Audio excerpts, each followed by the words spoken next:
Good morning. Thank you for joining me for another 5 good minutes with the Word. I'm Barry Bryson, and we're continuing our study of the Gospel of Mark today by continuing in chapter 6, and we're going to pick up with verse 14. This is the account of the arrest and the execution of John the Baptist. This is a sidetrack because John the Baptist, most of the events, except for the execution of John the Baptist, have already happened, as we know from Matthew's Gospel in particular, but also Luke's Gospel as well, and Mark's. These events happen while Jesus is separated from his apostles. He sent the 12 out on their missionary journey. And so verse 14 begins by King Herod hearing of the miracles that Jesus and his apostles are performing.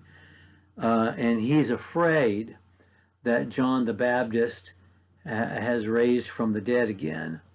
And so he has evidently just executed him, but Jesus hasn't heard of it yet. And so then we get the story of how John ended up in prison at all, and how he came to be executed. So I'm going to read verses 14 through 29, which tells this kind of an icky tale of how John the Baptist ended up in jail and then executed. King Herod heard about this, for his name, Jesus' name, had become well known, and the people were saying, John the Baptist has risen from the dead, and therefore these miraculous powers are at work in him. But others were saying he is Elijah, and others were saying he is a prophet, like one of the prophets of old. Of course, these reports is exactly what Peter and the apostles are going to say to Jesus at Caesarea Philippi when he asks, "Who do you say that I, or who do the people say that I am?" It's interesting that those are consistent. That's the word on the street, and everybody knows it. When Herod heard of it, he kept saying, John, whom I beheaded, is risen. John, whom I beheaded, is risen. For Herod himself had sent and had John arrested and bound in prison on account of Herodias, the wife of his brother Philip, because he had married her. She wasn't just his sister-in-law. She was also his niece. The text doesn't tell us that, and aren't you glad I did? No, not at all. She was his niece and his sister-in-law, and he took her and married her. And Herodias had a grudge against John the Baptist and wanted to kill him if she could, but she could not do so. Oh, I missed verse 18. John had been saying to Herod over and over again, this is not lawful for you to have your brother's wife. So Herod was afraid of John, knowing that he was a righteous and holy man, and he kept him safe. And when he heard him, he was very perplexed, but he used to enjoy listening to him. And a strategic day came when Herod, on his birthday, gave a banquet for all his retainers and military commanders and all the leading men of Galilee. And when the daughter of Herodias herself came in and danced, she pleased Herod and his dinner guests. And the king said to the girl, ask me for whatever you want and I'll give it to you. And he swore to her, whatever you ask of me, I will give it to you, up to half of my kingdom. And she went out and said to her mother, what shall I ask for? And her mother said, the head of John the Baptist.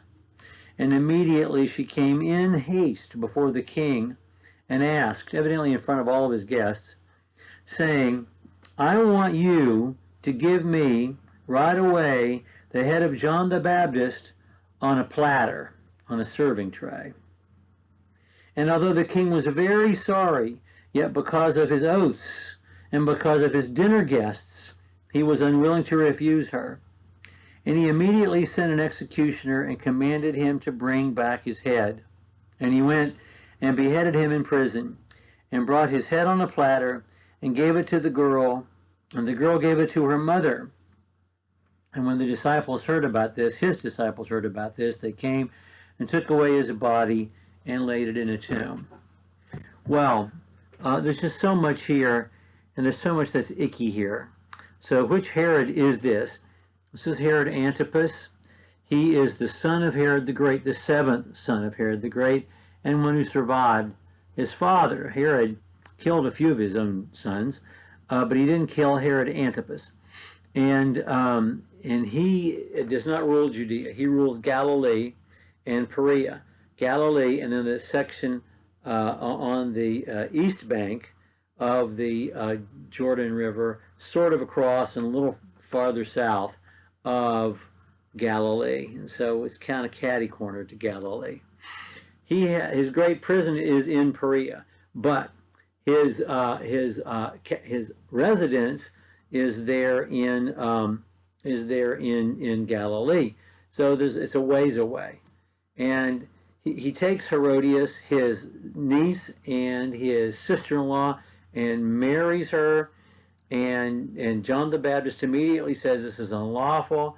He's afraid of John, but he's afraid of his wife, and so he balances that by putting John in prison where he can't speak out, but not killing him, keeping him safe, because Herodias wants him dead, and he won't let Herodias kill him.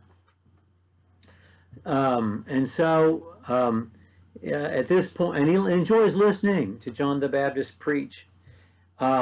So we have presented to us both the moral corruption of Herod Antipas, and this is the Herod that will try Jesus later on before his crucifixion.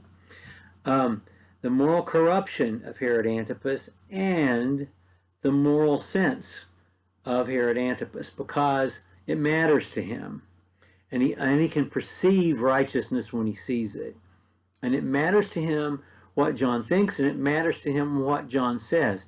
Not enough to do it, and not enough to completely cross his wife, but enough to keep John safe. I mean, he is protecting John from Herodias. He's moved him from Galilee to Perea. He's on the other side of the Jordan River.